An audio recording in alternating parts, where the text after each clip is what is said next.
ಜನು ಎದಳಮ್ಮ, ಕೆಲಸ ಐತೆ, ಎದಳು, ಕೆಲಸ ಐತೆ ಒಂಚೂರು, ಎದಳು ಎದಳು. ನೀನು ಹಿಂಗೆ ಮಲ್ಕೊಬಿಟ್ರೆ ಬೆಳಗ್ಗೆನೆ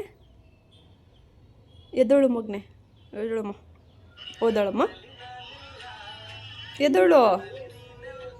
ವೆರಿ ಗುಡ್. ನಿಧಾನ ನಡಿ. ಈ ಕಡೆ ತಿರ್ಕೊಂತಿದ್ಯಾ ನೀನು, ಎದಳು ಅಂದರೆ ಎದಳು, ಎದಳು ಮಗನೆ, ಜನೇ ಎದಳು ಚಿನಿ, ಓದೋಳು ಬಂಗಾರಿ. ಎದಳು ಕಂದ, ಎದಳು.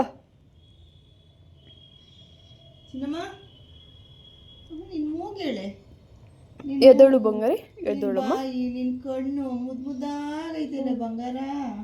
ಎದಳು ಬಂಗಾರಿ. ನಿನ್ ಮೂಗ್ ತರ ಇಲ್ಲ ನನ್ನ ಮೂಗು, ಯಾಕೆ?